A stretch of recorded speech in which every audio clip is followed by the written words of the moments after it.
State of Care. Hello and welcome to the State of Care podcast, episode 7. Today's episode is presented to you by myself, Leonard Tanner. And myself, Afra Sefa. Today we are fortunate enough to be seated with Faye Mitchem, the Dean of Healthcare and the wonderful students of St Patrick College in Tower Hill. St Patrick's College has invited us to this vibrant central London campus to speak to the healthcare students. Today's episode with the students is a very special one. Although the love for caring for others is born within us, college is where the passion is transformed into a profession. So today we're seated here with the future of healthcare.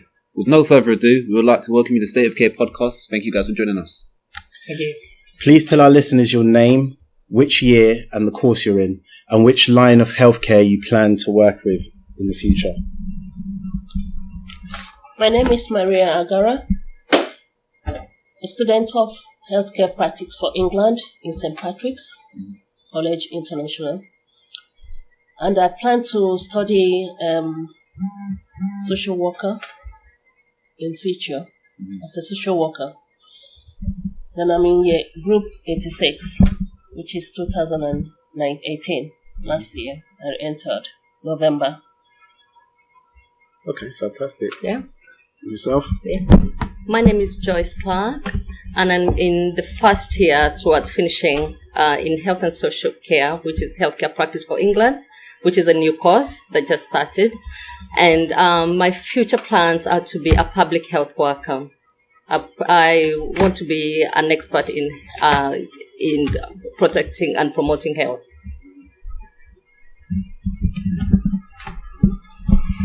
My name is Mariana Voicu.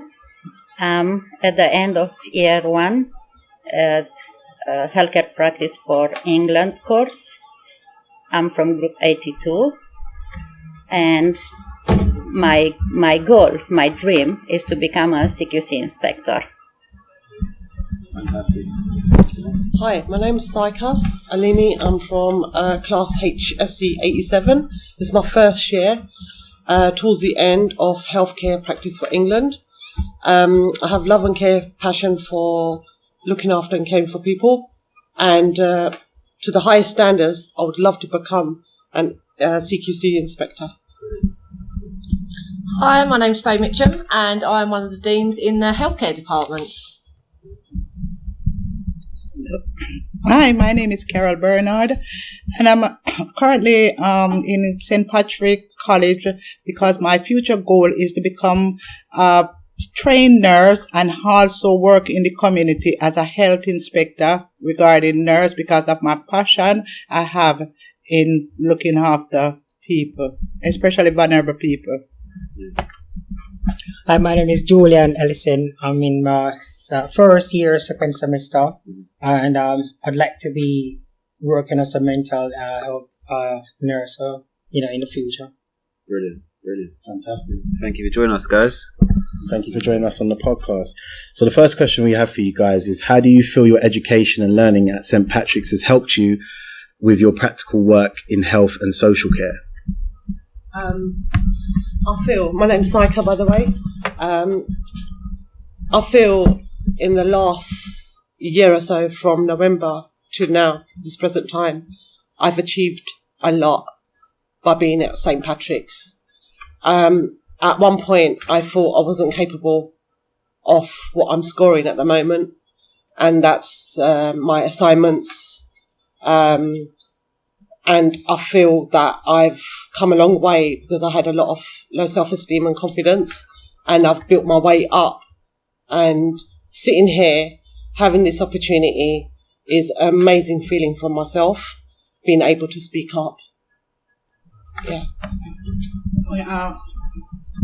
When being here in St. Patrick, it actually motivates me, it's built my confidence, and it actually let me know what my targets are, what I need to do, and the best practice to deliver. And I just want to say thanks to the support I've received in St. Patrick to help me to know where I want to actually go. So how I said, I'm Mariana, and this year at St. Patrick College was absolutely amazing. I came with a package of experience, 10 years in health and social care, and quite good knowledge. But being here, actually, everything became clear. I was having so much knowledge and experience, but I never used at maximum because everything was just everything together. So the learning, all the units, all the teachers, it's just amazing. I improve everything. My confidence, my attitude. Of course, I add more knowledge and experience, and I think it is the best I did. And I have to say, Faye Mitchem was my first teacher. When I started my first unit, I was so scared. And she's the one who actually put the stone to build my confidence, and she became my first role model. And I was looking at her talking, and in my head just came, I want to be like you. I want to be confident. I want to feel that respect. When you look at Faye, you have to respect. She don't need to talk. It's just the way, so attitude. So Faye, actually, you teach me what attitude and behavior mean, and I think I'm so much more professional because you, and I'm just grateful and really thank you. Thank you. Yeah, that's amazing. Yeah. Fantastic. Well, it's it is amazing what a few months can do in your life. Being in the right place. It says in one of our walls in here, if you want to have a great future, you can, you create it yourself, and being in here, I've met people, it's become like a family. Most of the time when it's like when you is running alone, you there's no motivation, but you have a lot of people around you, and you see everybody trying to do something, and it makes you feel like, I can't just sit down, they're doing something. It makes you, it makes you want to be a part of it, Get involved and participate. Exactly, because everybody is doing it. So yeah, it's been a good experience in ours. Yeah, Yeah. For me, although I've got a lot of experience in care and I've seen quite a lot, I didn't know the practical. I know the practical bit, but the study bit, I did not really understand. In fact, the first time when I came into class, I thought they were talking something different. I didn't understand. We went for the laws and legislation, and this has really empowered me to know how to look out for, especially if anybody is being abused. I'm able to recognize this, and I'm able to understand how I can deal with it. Yeah. So do you feel that the theory now links to the practice that you're doing in your workplace? It does, yes. That's good. Yeah, but there's one thing I need to. Sorry. There's one more thing I need to say. Basically, I'm a fully experienced carer as well, and I have a lot of knowledge in a lot of area. But coming to this college, it's basically let me know how my boundary is very important, because there is certain law that you have to stick to, and you have to work within your boundary and within your scope, because without your scope it can become a serious offense, and you don't take working as a granted. So basically this college, and as I said, I didn't want to say much, but Faye is an inspiration, and I just want to say she actually opened my eyes and helped me to expand that knowledge, so that I can work within my boundary and the legal way to deliver more effective and empower other people that want to take this up in a whole. I'm trying to say something. St. Patrick is very great. I came in St. Patrick and I've learned a lot that I didn't know, despite I was in care system. I had those trainings and some level 2s, but it's not equivalent to, it's not up to the standard of the level 4, which they have already, which they are building in. For instance, I can say even in evidence-based practice, laws and legislations, reflections, report and keeping, to name it, and even psychology and sociology. They have the model is so standard that they have widened my knowledge, and I'm so happy that I've grabbed them, and it's making me to go ahead with a good standard, and I'm happy about it. That when I go out, I'll always say, "Come." I know I've started recommending people to St. Patrick's, despite that I've just the short while I have been here. But I said, go to St. Patrick. They will give you what you want, and the teachers, they will make sure that you understand what they are teaching you and not just reading it on the board. They will teach you, give you examples, make it in a way that it will enter your brain, and tomorrow you can reflect on it and perform your work practically wherever you go. So it's quite nice, and I'm very, very happy. That's and good. I'm giving a thumb up for St. Patrick. I wouldn't want to turn this into praising Faye, but then again, let's talking about women. My dad died when I was just about 2 years old. I never actually saw the man, and it was my mom, Aliweir. And it is good to come across some strong women, who know what it is about, because they inspire a lot of people, where you want to do something, and Faye come across like she's sometimes when people are a bit soft, it makes you want to be like, you take things for granted, it's okay, she will understand. But when people can't take a stand, and say, this is what I want from you, this sort of empower you, you feel like this is what she want. You're either in here or you're out.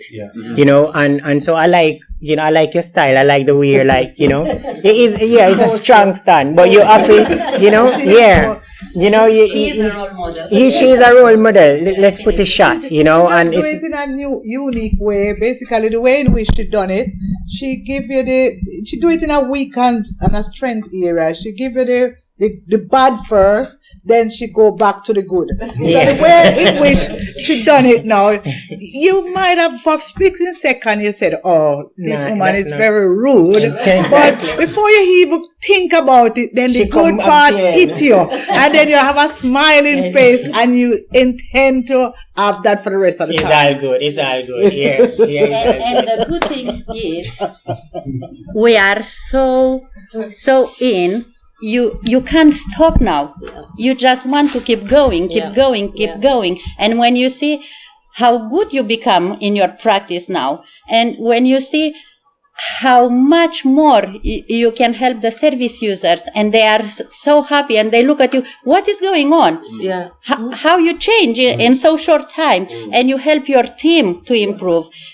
So is the theory we have learned all this year in all the units is just transform myself in such a better me, such a definitely a high level of my professionalism, and it is just amazing. I just can't. I want to be September tomorrow. I don't want break, and I was so scared I won't be able to do my assignments.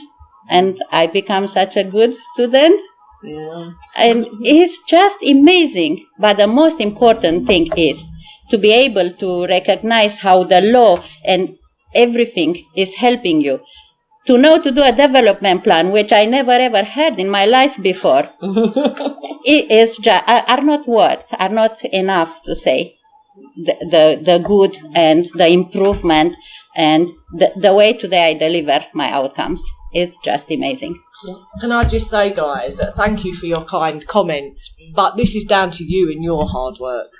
You're motivated, caring, empathetic individuals who know what you want to do with your lives, and you have put all your passion into your learning and your studies at St. Patrick's. Yes. So you need to thank yourself. Yes, we do thank ourselves because we know where we want to go. But Faye, one thing you must remember, if you have a paper and you don't have a pen, you can't document anything. That's right. It's the pen behind the paper. That's what make it work. You can know actually what you want to do, but if you don't have somebody to motivate you, you can consider doing this for 100 here and you're still at the same point. Look outside there's a lot of bad practice in nursing field out there. A lot of elderly people, vulnerable people getting abused, and it's because it's all come down to lack of knowledge. You understand? So when you know, you learn, you go and you step forward and motivate yourself, and you learn the implementation between your boundary, what to do, what not to expect, and how to give a respectful, caring care, then that's the stepping stone. But if you don't know, and to be honest with you, I'm going to cut short.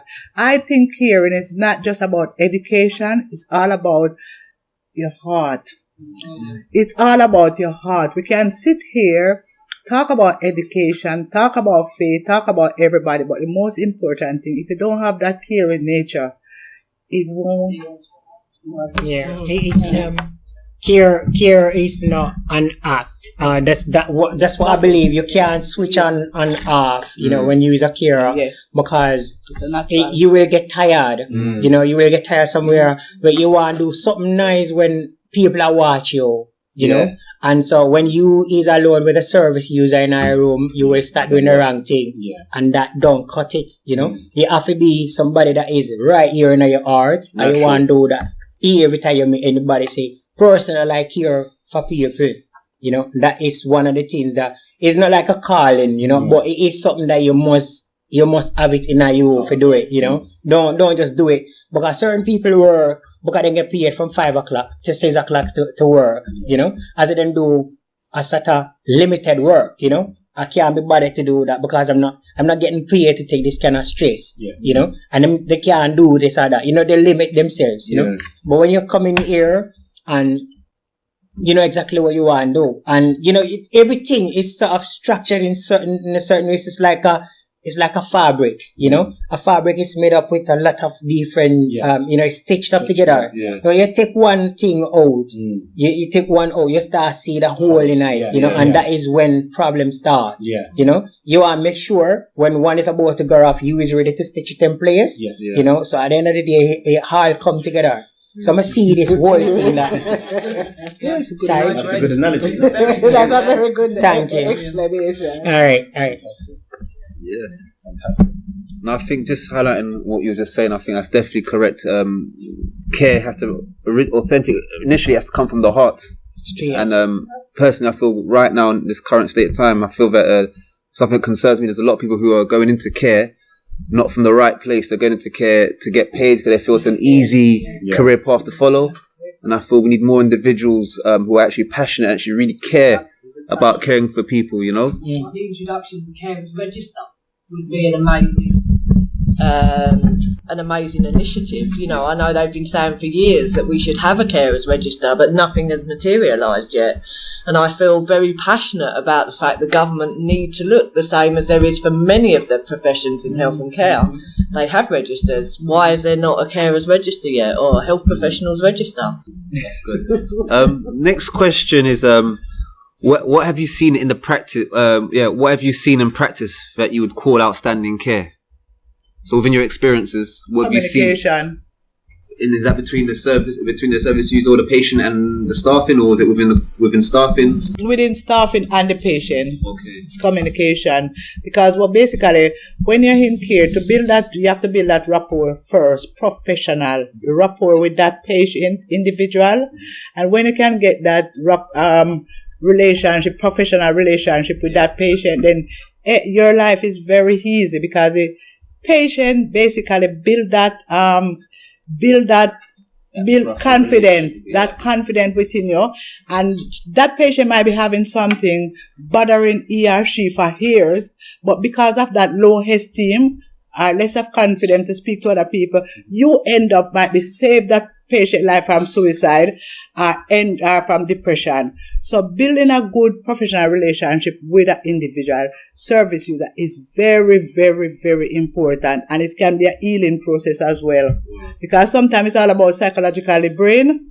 Because if a patient like reduced mobility, you can go there, use psychological techniques in a professional way, and that patient stand up without even knowing that they stand up, because of that confidence they have in you. They just said, like a mother and a little child going across the road, a car might be coming, but the child just know, my mother will protect me. So basically, child is going. So it's the same thing with you looking after a patient. You have to build that relationship with that patient. You can heal that patient so quick. Even like a patient, example, with dementia. You know, there are certain way in which you approach that patient. If you go to that patient and start shouting, the patient going to become more confused. Yes, I'm going to say, you're going to be very defensive. And if you go nicely, hello, how are you? You know, in a nice manner, that you wouldn't even realize that patient is diagnosed with dementia. So it's all about approach and communication. Hi, I'd just like to say, in the last 2 weeks or so, I've been visiting one of my service users. I do door-to-door community care work, and this particular service user just wants a chat, nothing else, a cup of tea and chat, because she's surrounded by the four walls 24/7, barely gets out, but she appreciates that 30 minutes that you spend with her, or 25 minutes. Makes a lot of difference. Makes a lot of difference. Yeah. Little things, So, thinking at your question, I would like to say a few things which I observed in my time and experience at work, that people around me, at the others professional, not what I'm doing great. And especially in the last 4 years, I did see a lot of improvement.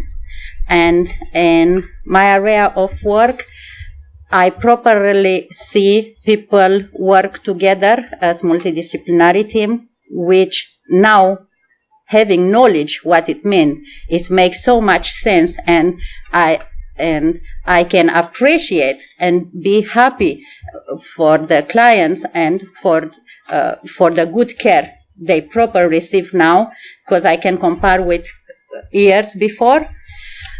And it's just amazing also, again, in my area of work, how quick people, NHS, social services, come together and work for the client's need.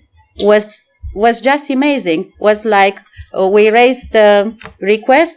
We said we believe this is good, and will improve a lot the clients, and without knowing from all the direction, departments, everything just happened. And I said, wow, this is the way it should be.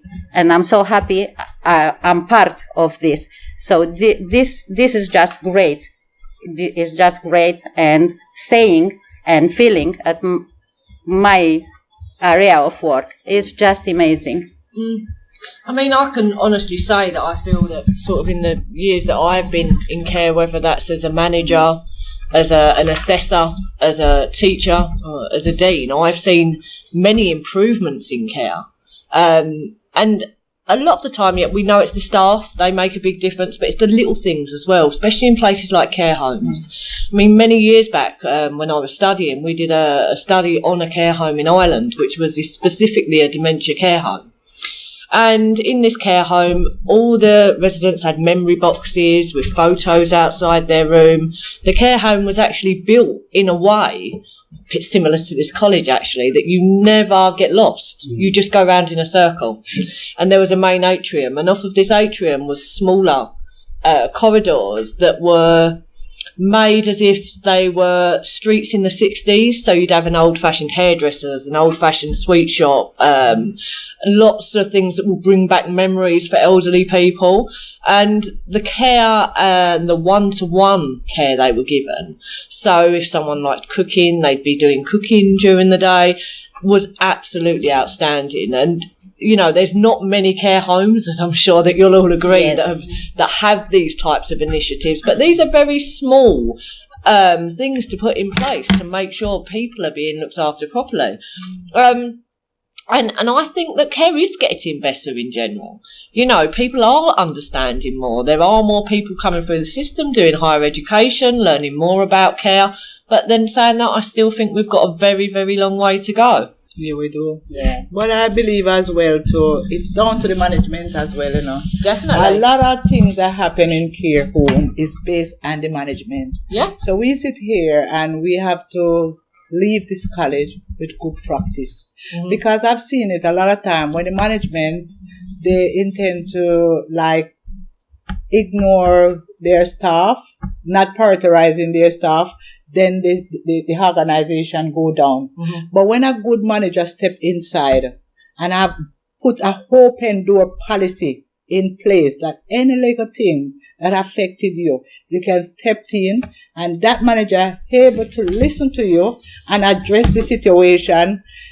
It not only help the staff, it also help the patient, because you left that office with a good advice, you transfer that to the patient.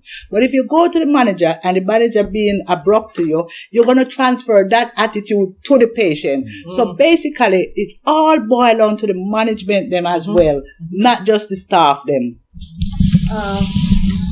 For me, I believe treating people as individuals is the most important thing, and setting boundaries. For me, I work as a private carer, and I know most of the time I go to people's houses, and they want things done a certain way. So I can't just come there and say, because I've been to a different house, I'm going to come and carry on in the same place the way I carried on. I have to respect what they want, how they like things done. And that has really, really encouraged me, because like in the nursing home, sometimes we see everything is done. They don't really appreciate. If it's cup of tea, they give everybody cup of tea. Sometimes without even asking, would you like coffee or tea? So they just assume everybody's gonna want the same thing. Yeah. So for me, that is the most important thing, and I've really learned a lot about that in this college. Yeah. Right. Personally, I'm not in care yet. I am currently a bus driver, but then it takes this same thing that I'm saying about having the passion to do this work. Yeah. So the question as in what have I seen good in practice, I'd rather say what have I seen that I thought wasn't good. Yeah.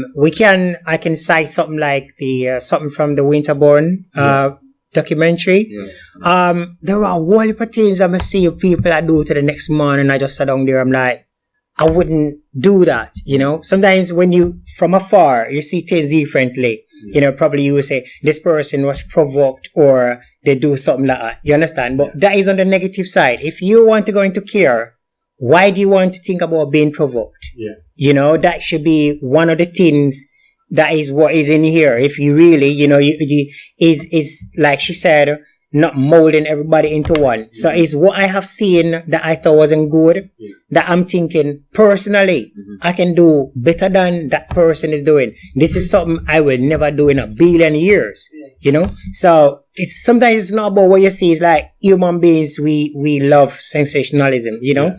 Dog bite dog, you know, is all right, you know? You know, man go and bite a dog is a big news, you know? And so you think about it. No, you can only brighten your own little corner, you know. So I can't go everywhere and be good to every patient in every care home, because there's a whole lot of things going in certain places that has not come to the camera, does not come to CQC or any of yet, you know, that nobody knows about.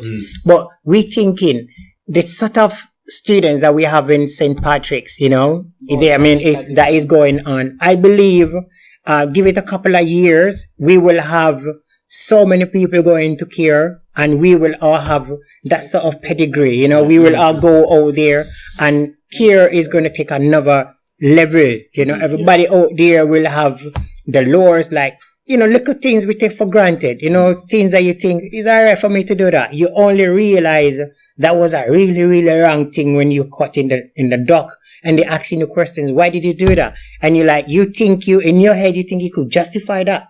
But then you see, this is the law and you shouldn't have done. This is what we learn here, that you can't do this, you know. It's petty things we take for granted. No, you can't do that. You can't do that, you know. And it's a learning. So personally, it's all about, you know, what I think I can do as a person. And I believe everybody here have the same sort of attitude towards that. And this is what we are aiming for, that we will come out here, go out there and show even those who's been in the field all these years that you might have been doing this practically, but there is a theoretical side to it, and this is how you can apply that. You know, and I believe we can all work together to make patients out there raise the standards, you know, and probably somewhere along the line we might not even need a CQC or something, because then it will be good.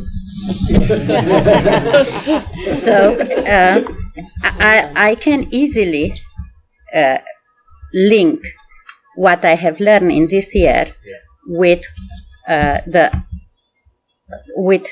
best outcomes and the improvement I see in practice today, because I have learned this year to reflect. I have learned why it's important. I have learned, which I never think about it before, why feedback, why appraisal, supervision, communication in all the type of forms, written, not written, does not matter, is important to improve at all the levels, the outcomes. So this is a big improvement, which I see in my side of work, because our manager now is asking and is listen what we are saying. So our feedback, because we are the first to approach the service user. So you are the one who proper see his needs, who proper see how his needs are changing. So to can continue to give the person-centered care and the holistic approach.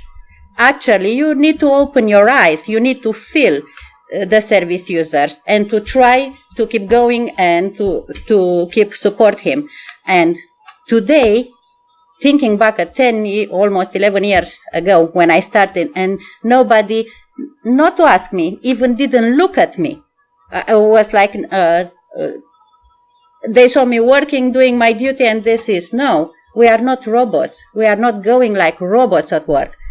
We have great feelings, and we really want the best outcomes. And now all the team leaders, the managers, actually, they take on board all this. So I believe it's a big improvement, which will support the care system to grow and our service users to really become the best care.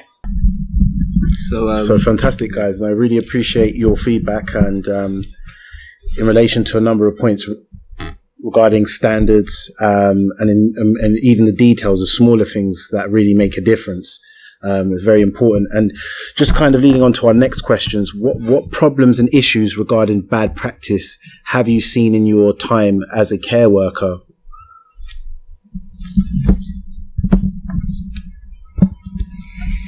So, of course, it's a huge system. It's a very complex system. And from here, the poor and bad practice, of course, is existing. And I'm sure it will always be there, but we can really do it at a very, very, very low level. And what I'm going to say, I want to be very good, understand, is not, I'm not a stereotype, I'm not generalized, because we all see poor practice, but this doesn't mean that is repeating every day, is people don't work on it, and I have learned from this poor practice, which I was witness during this 10 years work. So I, starting with the basic, which can be avoided so easily, the attitude. People have knowledge. People can do a great job, care job. People can care, but they don't. They are careless. The attitude is like not existing, so their behavior is not even the minimal of behavior. And of course, from here, I saw all the type of abuse, of wrong administrating medication, bad and poor communication, which actually I knew and I feel and I saw can be there and can be brilliant. but unfortunately was not, and the service users are the ones who suffer. And I hope practicing and putting in practice all the learning from here, at my level, little bit, I can help and combat the poor practice and abuse. This is my goal. This is the reason I'm here. When you look at care, whether a big organization or whatever it may be, whether it be a doctor, nurse, consultant, and whoever it may be, if you look at the position of a people, that's where a lot of lacking in the system. When it comes on to care, it's all about teamwork. Teamwork is what makes effective care. Whether a doctor, because the doctor have to get information from the nurse so that they can apply. The nurse have to get information from the HCA so that they can apply. The domestic, you have to give them information to minimize infection. The cook, you have to give them information for the patient to get the right diet. So if you look at it and the whole aspect of it, it's all about teamwork. And the bad practice in healthcare system is down to the staff. The staff, them basically sometimes their communication breakdown. The communication breakdown. If you have a bad attitude, leaving your home, you have to acknowledge that I'm going to work and you have to respect your job. That problem stays there. I go with a smiling face. When I'm out, I picked up that bad habit. But if you transfer that problem you have at home to the workplace, then it's going to escalate. And then people is going to it's going to escalate in a thing that don't need it, and then it transforms to the patient. So basically, a lot of time bad practice is down to the staff them. We, the staff them, that causes the problem that affected the patient them. But if we can work as a team, communicate, work effectively, then that beautiful side will blow straight to the patient, and a lot of these problems won't be existing. But I think the government should basically look at the staff them first, the level of staff them, because one staff can pollute the whole system. One staff. Right. Just if I can just take it from where you're coming from. Well, it said the fish rots from the head. Yeah. I believe. Sorry. I believe the staff. If you have a staff member here, and the staff member is not good, to talk about communication, talk about your teamwork and everything. If you have a good manager, there are certain places where I've heard that certain staff members here, a care worker, can't do certain things because they're afraid of being victimized. They're afraid if they do certain things, the manager or managers might get rid of them because they have to conform to a certain sort of rule in there. Yes. Certain things, policy, certain things must stay in there, even though that's the particular practice is not good, but you can't do nothing about that. If you try to go overboard, they get rid of you. So I believe the management needs to be up and doing. Management have to maybe needs more knowledge, to learn what is supposed to go on to be able to. Yeah, you want to take it there? I'm going to stop it from there. Go on. What you have just said, you are absolutely wrong. That's why you are here in this college. Okay, go on then. When it comes on social health and social care working, it got nothing to do with an individual. It's all about you are responsible for your action. And if you look at it, and the legal side of it is a no secret policy. So if you working in an environment and you spotted something is wrong, you go out of the box, external. You make your point across, but make sure, not verbal, you put it in writing. You understand? And then you will see the outcome. But you don't talk about it because you are breaching yourself as well. If you say something is wrong and this But why do you think so many people are scared to whistleblow? But Faye, remember, because of their their low confidence, because they don't have that confidence. The esteem is so low. Because if you're in I know what you're trying to say. You know what I'm going to say next, Carol. And if we look at all the major cases of abuse, someone whistleblew in all of those cases, and it wasn't listened to. So how does that fill people with confidence that someone, if they whistleblow when they see bad care, that actually something's going to be done and they're not going to be sacked? And that is one of the big problems. And as you guys know, one of my favourite words is whistleblow. And I tell everyone when they come in, whistleblow, whistleblow, whistleblow. And all students will say, but we're scared to. We're scared we're going to lose our jobs. Yeah, but Faye, if we're in a situation like that, if it doesn't deal with properly, it can come back down to you. Definitely. That's why I think everyone should whistleblow. Yes, but everyone has a responsibility. Carol, why people don't. I do understand, but then again. That causes, and you are a very confident care worker, and, probably one of the most confident students we've got in the college, and that is amazing, but not everyone is that confident. And what we need to be seeing is people cracking down more on these companies and dealing with these whistleblowing complaints a lot sooner and a lot more effectively to give more staff confidence that actually when they whistleblow, they're not the ones that are going to be victimised. No, you're not going to penalise, but then again, Faye, if you whistleblow to your management, the other level you can take it because until you get what you want. Because me in health and social care, if I see something that I know is not right and I put it across in writing to my manager and I've got good feedback about, I will take it to a level.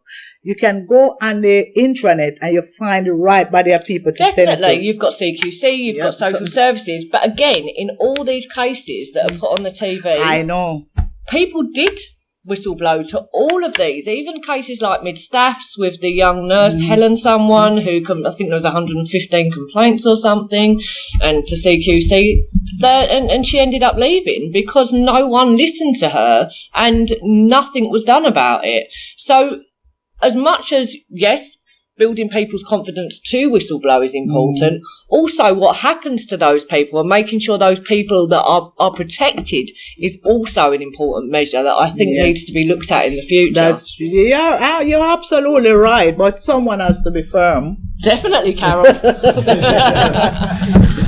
For me, the poor practice I've seen is the workload. Having been in care for a long time, I remember when I first started, you could have maybe 3 patients, 3 service users to look at. Now, the other day I went to a nursing home and they gave me 15 patients. Wow. Yeah, one person. Oh my God. 15. Honestly, it was a night shift, but you are responsible for 15 people. Yeah. So I think that is where, for me, the poor practice is the workload. Things have changed. I think now it's like they're looking more to have less staff in places. So I think that should really change. For me, that is my main concern of the practice. That should change. It's down to us. You have to take responsibility for our action. And the law said, do not do anything that will be of danger to yourself and others. So basically, if me personally, not about you, if I go to work and I know I'm supposed to be having 6 patients, and then when I look at my list, I have 9, I won't accept it. Because when you consent to accept something, you are fully responsible. You are responsible. But if I said I'm not doing it, there is no way law will back you 100%. I will not do it. And you're within your legal rights. But a lot of people, they don't do, because if you take up 20 patients and anything goes wrong, I'm sorry, girl, you have to put your hands up. And Carol, I agree with you, but I understand exactly where you're coming from, Joyce, because this happens so much, and the people that do disagree are threatened with the sack. And I understand if you know that you've got other options, or you understand the law and you know that you've got legal backing and rights, fair enough. But there's a lot of people who are in care work on very low salaries, working 40, 60, 80 hours a week just to make ends meet. and the fear of losing their job is more than any fear of getting in trouble with the law. So, you know, it's the whole process that has to change. It's the government regulation that has to change. Because not everyone is going to be as confident as you, Carol, to say no. It's not about confidence, it's about doing the right thing. Follow your employment. You know, a lot of people get a contract working. They have a contract and they have never looked at the contract. When you get a contract, you need to read it from top to bottom. Make sure, and your job description, make sure you work within that scope. Anything out of that scope, basically they need to review it. But when you go to that scope, the manager can put their hands up and you are responsible because you work out a scope. You have the legal right to say, this is what I'm here for, that is what I'm here for, that is in writing, this is what I'm going to do. Anything outside the box, the manager have to give me, not verbal, you have to give me in writing. And again, I agree completely. But then again, there's a lot of people again that don't know their rights, Carol, and are working without contracts. But that's when you're in our work job, Faye, when you're in our job, the first thing you need to do is know your legal right and your boundary. But if you've just come into care and you've got no education in care and you don't know the legal boundaries, that is where you are. Faye, let me tell you something. When I started care, I started from the bottom, and I realized that when they gave me the work to do, I couldn't have used a computer properly, and everything is in writing. My handwriting is not that brilliant. What I did, I went to a college, paid for that money, and do level 1, level 2, and level 3 in computer. So I make sure I advance myself, know the legal right. And I'm going to stop you there because, like you just said, you paid for it. Yes. Okay. A lot of people are not in that position to be that fortunate, Carol. You understand that you know that actually within your role you wanted to learn more. You needed to know things. That's exactly what I was going to say. Not everyone. Because I believe the discussion it is generally in the system, and I believe it's not about us as an individual. What I did, what I can do for myself is about, for me, is about what I saw during all these 10 years experience. And my own conclusion today is poor practice is starting from poor communication and break between the departments and even your next colleague near you when we work double up. If you don't communicate well, you will don't safeguard and use correct debt hoist. So you put your service user at risk, which is poor practice. Simple. I believe it's a lot of lack of knowledge and trainings because people are pushed too early. They don't have time to shadow because the system need workers. So if you see, okay, I have a quite good understanding and I have the compulsory trainings, you push me to work. But I'm not ready. I'm not proper trained. And from here, even if I don't want, maybe, I don't know, I didn't hear complaint, but maybe during these 10 years, I was subject of a poor practice. Maybe I did too, unconscious to my service user. So this is, for me, to conclude this discussion, this is the way I'm saying. And of course, the confidence, whistleblower, but how you can talk about this when you're starting. Exactly.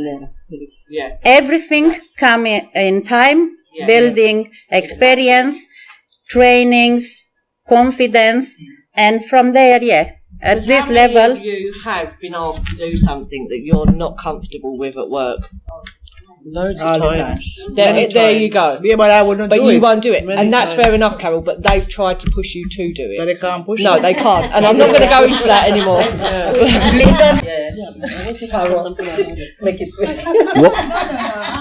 So, ladies, the next question, folks, is what advice would you give for anyone who would like to go into the care industry, care and health and social care? Make sure it's the right job you want to do. Make sure it's the right career you want to do, because a lot of people go into care and that's not their career, and that's what causing a lot of havoc in the society now. Make sure you do it for the love and the passion, and that you use the kindness from your heart and that you're not just going in for the money, or it's a flexible job.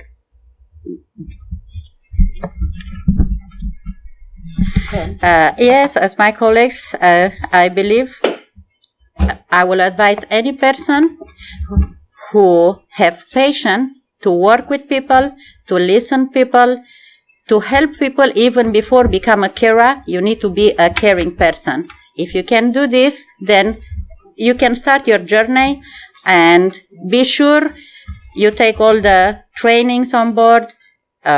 You are prepared to can avoid all the bad things and abuse, and as a loving person you don't want to hurt anyone. So today I can say be ethical, because I know what I mean. Because I was a good so this is my advice. I'd say whatever you do, I think the most important thing is preparation. No, it's not like before where a lot of people could do things and get away with it. So I will say, if you want to go to care, apart from you having the will, the passion to do it, make sure you have the right tool. Make sure you get the right training. If you have to come to college, wherever you want to do, make sure you have the right thing before you go in there, because you don't want to go in there and get pushed around by your manager, because she will restrict you as to things that you can do. But make sure you got the right training, so when you go in there, you can do whatever reporting you have to do, and to safeguard your patients. Yeah, health and social care as a career is a very delicate career. It's very delicate that we have to be careful when we go into it, because there are a lot of responsibilities. The life of people is in your hand. So if you don't train yourself, gain the knowledge, be patient, know all you have to do, the love, the passion, everything concerning human being, don't go into it, because it's very delicate. Any mistake you do is going to take part of your life by trial. That's my advice. And just on that note, I'd like to say that actually health and social care is not all about, just feeding and cleaning people. There is such a wide range of opportunities in health and social care fields. And don't feel that I don't want to be a carer, so I'm not going to go into the care profession, because the range of opportunities and jobs out there is phenomenal. So if you are thinking about a career in care, but actually a carer is not for you, still come into care. There is so much that you can do in the care profession. And for me, I'd say it's a very rewarding career, and I've seen just the way it makes you feel. So it's good to have a go at it. If you're not good, you can quit and go do something else. That's it. Yeah. So with this, I will finish all what I have to say. I will tell everyone, put your soul and heart down and be accountable in all what you're doing, in all your actions. Wow, brilliant. Some very remarkable answers from all these individuals. Well, that's all for today's episode 7. We've been fortunate enough to spend some time with St. Patrick's lovely establishment with their amazing students. Thank you very much, Faye, for inviting us. Thank you for coming. Thank you. Faye, would you like to tell listeners where they can contact you guys? Yeah, definitely. For recruitment, you just need to look us up on the internet, look up St. Patrick's College, and there is information on our website on how to apply. Brilliant. Thank you so much. Also, to our listeners, if you'd like to offer any of the students at St. Patrick's College any placements at your establishments, any mentoring, career advice, or if you have any questions on today's show, including participating in future shows, please do find us at website www.totalcareunit.com, our email address info@totalcareunit.com. We're also on Twitter at twitter.com/state_of_care. And this is Afra and Leonard. Until next time, Goodbye.